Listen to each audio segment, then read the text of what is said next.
Question for both of you, Bob, is false alarms.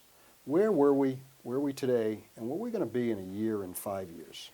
That's an excellent question. And I think the evolutionary process that we've gone through on the alarm issue as far as dispatching, we've taken a tremendous leap forward in the last several years, thanks much in part to SEAC and to the programs that they've been working with ARIF as well, and the folks that they've brought on board to handle the projects in alarm management issues. We've now been participating in that program for almost 5 years. Do you think, a question about that, do you think the average alarm person knows what SEAC does and what they are? Probably not. In fact, I think a lot of the industry people are really not fully aware of that and need to be educated in that process.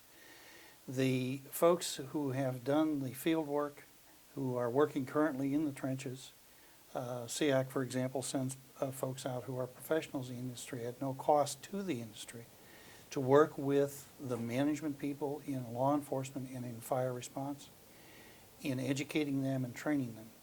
That program has gone very, very well in Florida. Before that program started, I would get calls virtually daily with complaints by dealers having to deal with law enforcement issues in alarm dispatch. Since we've instituted the program in the last 5 years, that call ratio has dropped to virtually nil. So being proactive. Exactly. And the Florida Police Chiefs Association and their folks have been very aggressive and very forward-thinking in adopting the model ordinance and in producing programs for their districts where we can go and train them as well.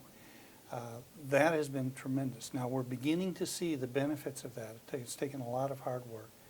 Presently we're engaged in over 50 of the municipalities in Florida at various stages. Some of them have actually passed the ordinance, some of them are just beginning. But we're working with them on that. And now we're turning our attention, hopefully within the next couple of years, to the fire issues as well. Because as you know, they're a different breed of cat altogether. They need a different management program to help them reduce their dispatches as well. I'm sure many people don't realize, but there are some municipalities that won't send a fire department for an automatic fire alarm. I think Henderson is one, I think Las Vegas is another, Yes. a few else come to mind. So we need to really be ahead of that curve. Absolutely, and that work is critically important because most of the responders that I speak to here in Florida are not in favor of curtailing their responses. Right. What they're looking for is they're looking for a more open method of communication between the industries where the private sector and the public sector can work together to make this process go forward, especially with the challenges we face in communications issues, cabling, internet, all of the things that we're facing these days. We have to work together to make this process happen. Right. Amazing. Fantastic. Bob Worthy, what's your thoughts? And also, if you can, Bob, Neely and I were just talking about the fire side of it, and that's really a code-driven, so maybe you can touch on not only the false alarms, but also in the code portion of it. Sure.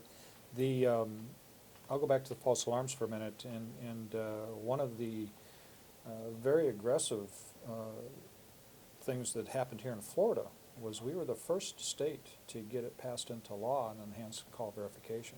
Is that, That is, I didn't realize that. yes, That's it is, amazing. yes, it went through, and once everybody started, we dropped false alarms, false unnecessary dispatches, if you will, from to about 40 to 50, 60, 70% in some areas, just with that one law going into effect. And it was the first. So that's mandatory now in That's Florida, mandatory in Florida, is yes. ECV. It's state law. And again, we're the first state. We're very proud of that.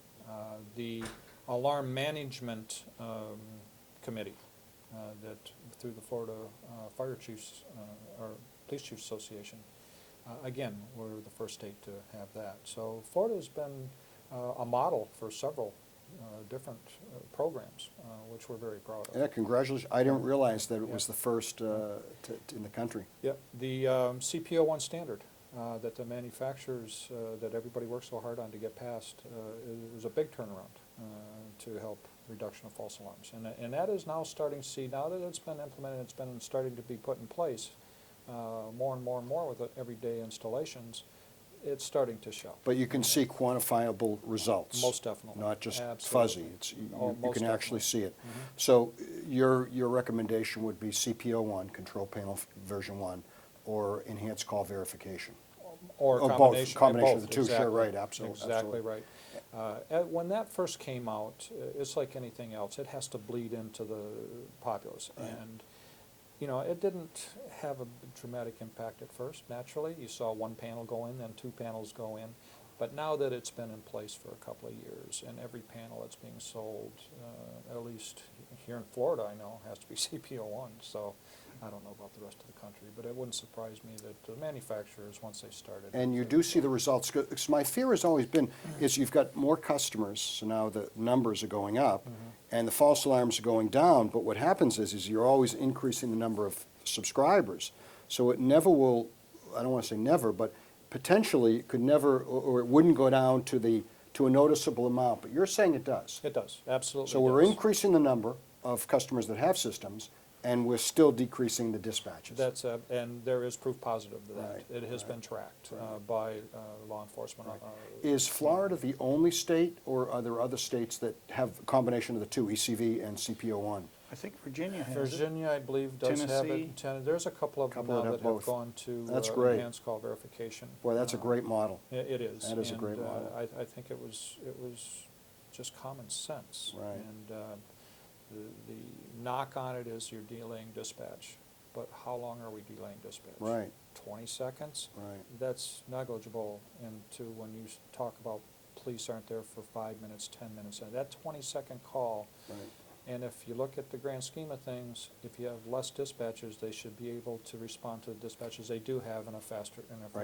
motion. And do you see that? So, it's hard to say. I still think that there's a political issue with city budgets, county budgets, that they don't want to have political egg on their face by saying we don't have the money to go. That's my own opinion.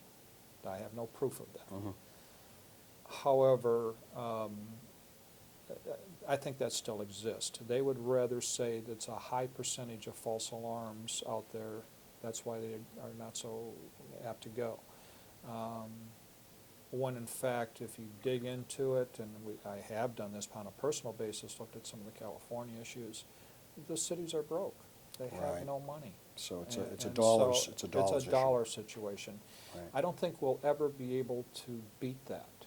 I don't care how good we become with what we do. I don't think that situation will never be able to beat. That will be a taxpayer issue with their cities, I think. Can we get people to understand that you can't say there's 98% false alarm rates? That's not fair, because if you only Right. had 2 alarms and one of them, or 3 alarms, it would still be a high percentage rate of being false. I think once everybody goes through the education, and that's what we did here in Florida with the Florida Police Chiefs Association, once they understand and look at it, they were all over this, and they understand that it does work and it can be corrected. And, What's nice is the Alarm Association of Florida, it's not just a one step. You've got a multi-format. In other words, you're working with the fire departments and the police departments on a regular basis. So Yes. not just to solve this one thing, but you keep those lines of communication open constantly. Absolutely. And I think that's important. Yes. You know, they're not stupid, I mean, they know, so. It's an evolutionary yeah, exactly, process exactly. that has required a lot of hard work on Right. both sides. Right, Because we have specific groups. For example, we have the sprinkler folks here in Florida. right. We also have the Florida Fire Marshals and Inspectors. We have the Florida Fire Chiefs Association. And of course, the Florida Police Chiefs Association. All of those groups have specific interests and specific lobbying efforts. And their areas of concern need to be at least discussed. Even if they can't agree, Right. they need to sit in the same Right. room and be able to talk to one another. Right. And once we got past that issue of being able to sit down at the table and talk to each other about the issues, it made things so much easier.